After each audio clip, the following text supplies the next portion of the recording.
Hey guys, today we're going to talk about how to leverage the energy and the season of winter in order to manifest your goals in 2023. December 21st marks the first day of winter, is the winter solstice. It is the longest night of the year, and it sets off the beginning of our winter season.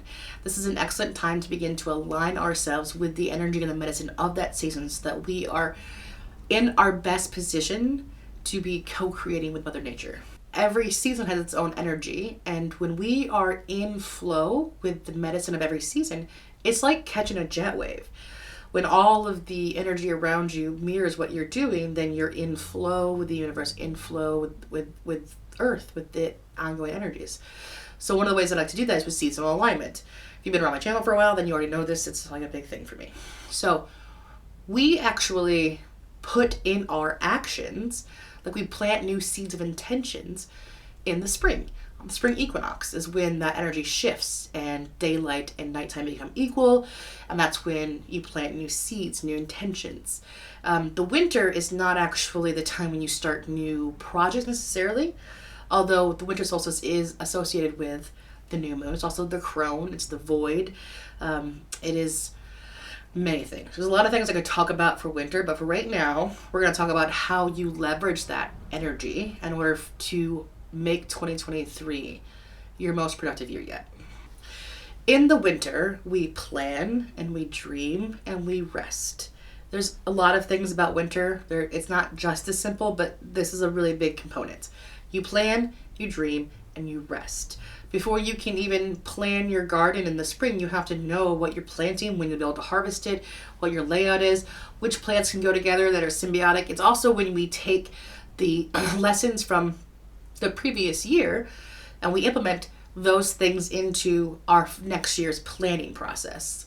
So with the method that I'm going to show you, I want you to boil your intention down for the entire year into one word.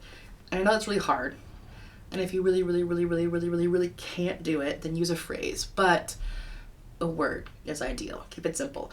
And try to focus on super material things. Like, don't make your word money or abundance, though I have done that. I've done it before. I recommend using other words. Things like, words I've used before are elevate. I've used freedom. I've used authenticity.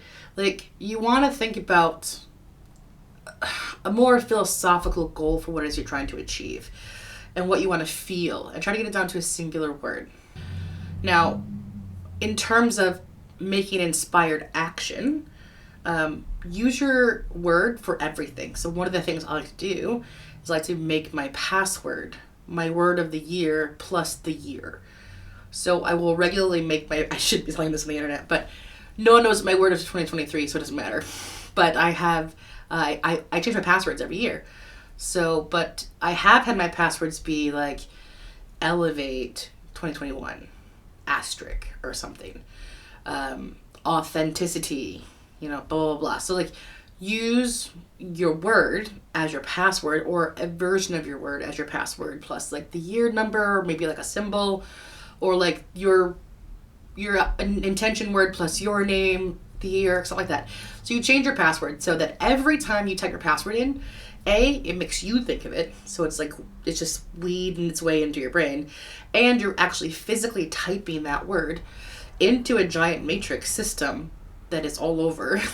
So it's like you're putting it out into the universe every time you type that word. So it's just this really subtle way to keep that intention strong all year long is by making it your password. Next, I'm going to encourage you to actually make a sigil out of your word. And now there's a lot of videos online about how to make sigils. I'm not going to put that in right here. However, if you do want me to make a sigil video, just comment below and I will make one in the future. But you can look up how to make sigils.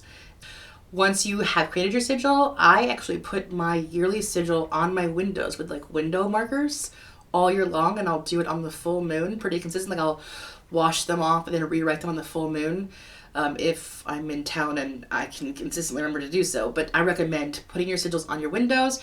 You can put them on your front door, your back door, your bedroom windows. You can put, I like to hang like crystals, like the prism crystals on my windows over on top of my sigil so that light actually goes through my sigil and creates rainbows onto my wall. If that makes sense. It's pretty cool. So write your sigil on everything. Also write your sigils inside your notebooks. You can put it in your car. You can if you're somebody who's artistic, you can carve it into things or whatever you want to do. Put the sigil and the word and incorporate it into your life for the year so that it's a constant remembrance of what it is that you're going to accomplish for that year.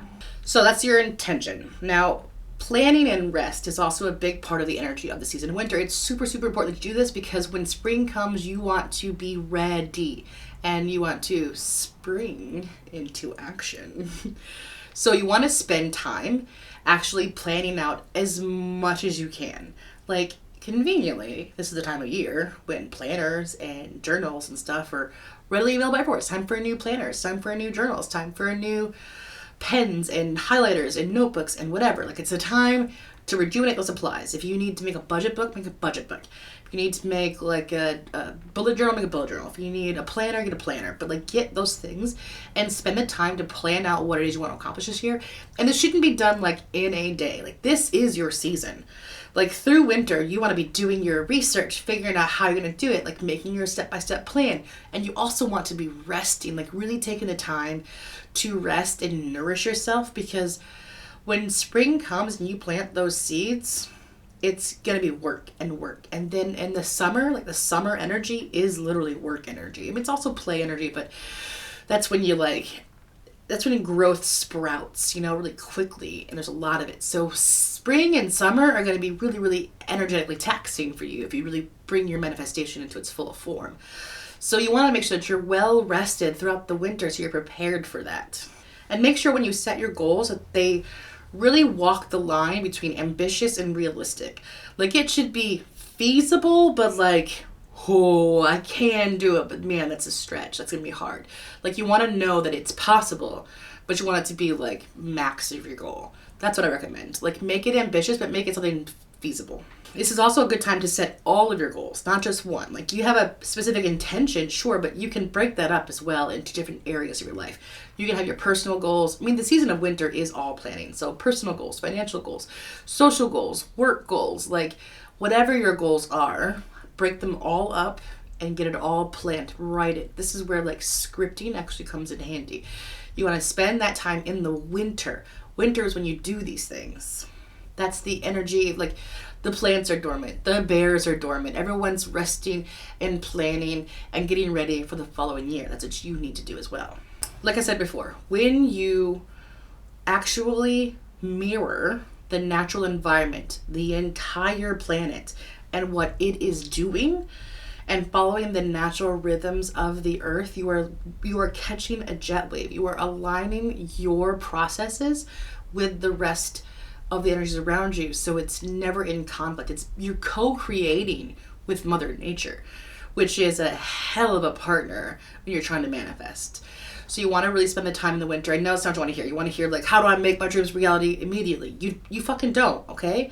You harvest in the fall.